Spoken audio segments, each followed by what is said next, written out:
listening to the Shared Security Podcast, exploring the trust you put in people, apps, and technology, with your host, Tom Estin. In episode 117 for April 20th, 2020, more problems for Zoom with tens of thousands of compromised credentials and zero-day exploits, the $5 million reward for information on North Korean hackers, and why it might not be the best idea to post your senior year pictures on Facebook. With all of us working from home, including the rest of our family, it's easier than ever to constantly be checking our mobile devices for the latest on what's going on in the news or with our friends. But there also comes time for a break, and boy, do we need a break from what's going on right now, right? And to give you and your family a break, put down the devices and bring back the conversations and interactions we all need to stay connected to each other. That's why I recommend using a Silent Pocket Faraday bag as an easy way to put the devices away while we reconnect with the people that matter most, our family. Silent Pocket Faraday bags block all wireless signal, so you don't even have to power off your devices. And right now, you can take 15% off your order by using discount code SHAREDSECURITY at silentpocket.com. Get your Faraday bag today and bring back those important face-to-face conversations. Over 90% of individuals show risky behavior in handling potential phishing messages, according to ClickArmor's free CanIBeFished.com self-assessment. This engaging coronavirus edition of CanIBeFished.com can help identify your team's total vulnerability to phishing attacks that exploit the pandemic situation. So test your own vulnerability to phishing attacks for free now at CanIBeFished.com. Welcome to the Shared Security Weekly Blaze podcast, where we update you on this week's most important cybersecurity and privacy news. These podcasts are published every Monday and are 15 minutes or less, quickly giving you news that you can use.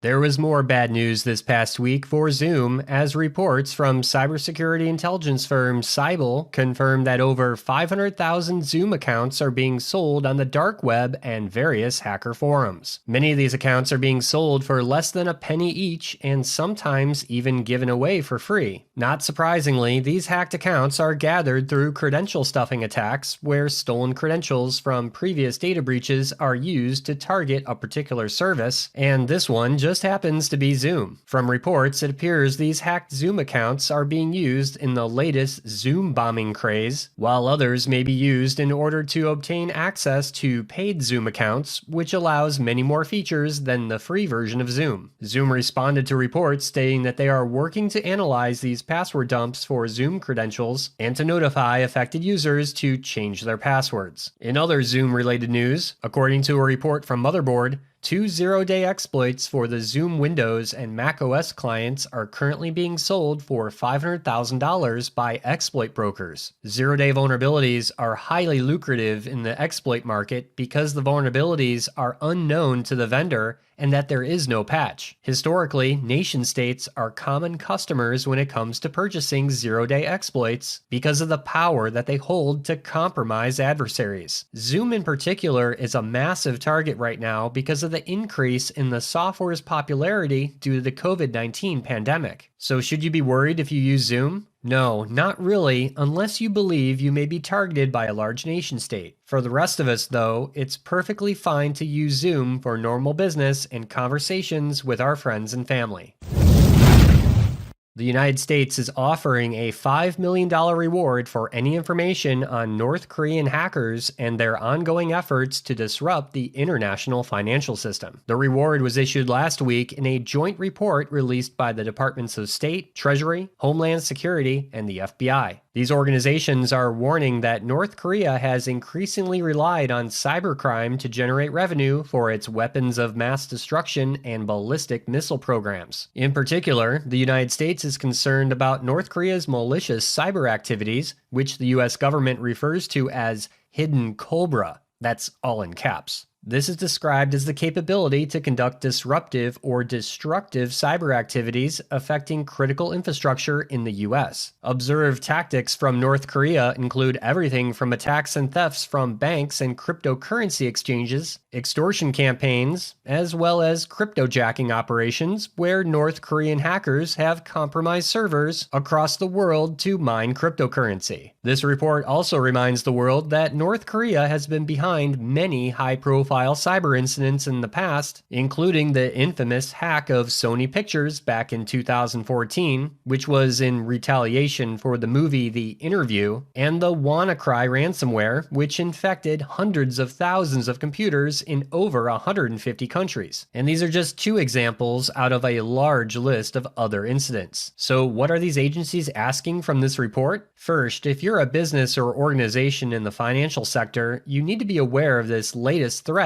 and you should be reporting suspected North Korean cyber incidents to the authorities. Next, make sure you're implementing and promoting cybersecurity best practices, and for banks specifically, improve anti-money laundering procedures and other compliance countermeasures. Check out our show notes to see the full report for further details. And now a word from our sponsor, Edgewise Networks. The biggest problem in security that remains unsolved are flat networks in cloud and data centers, with unprotected attack paths that allow threats to move laterally to cause data breaches. But microsegmentation using network addresses is complicated and takes too much time. But there's a better approach: Edgewise Zero Trust Auto Segmentation. Edgewise is impossibly simple microsegmentation, delivering results immediately with a security outcome that's provable. At the core of Edgewise Auto Segmentation is Zero Trust Identity, which allows workloads to communicate only after their software identity has been verified. Malicious or unimproved software is no longer allowed to communicate. Identity-based protection provides more coverage with fewer policies to make Edgewise simple to deploy and manage. No changes to the application or network are required. One solution protects virtual machines and containers in the cloud and on-premises. To stop lateral threat movement and prevent breaches, visit edgewise.net for a demo and to see results within minutes.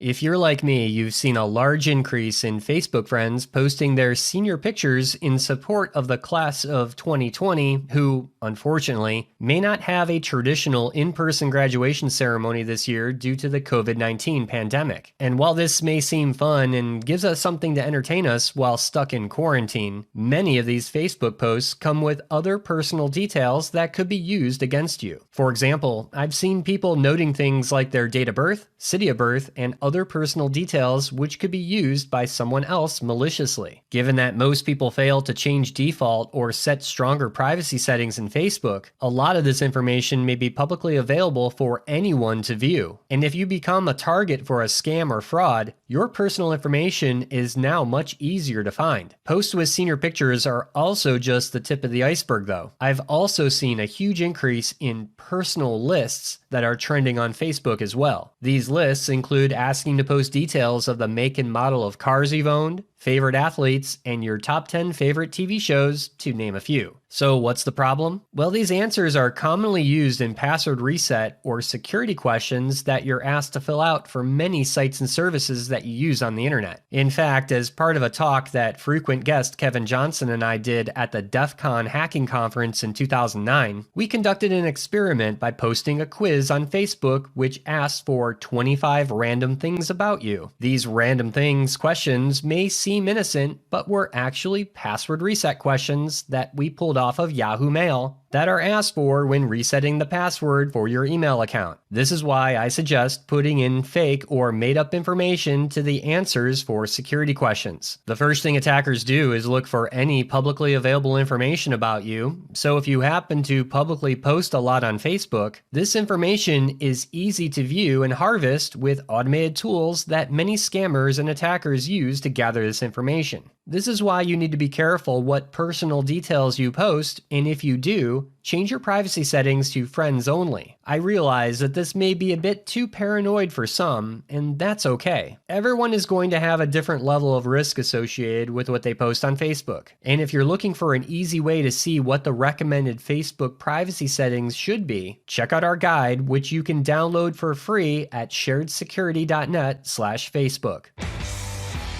That's a wrap for this week's show. Visit our website, sharedsecurity.net, for previous episodes, links to our social media feeds, our YouTube channel, and to sign up for our email newsletter. First-time listener to the podcast? Please subscribe wherever you like to listen to podcasts. And if you like this episode, please share it with friends and colleagues.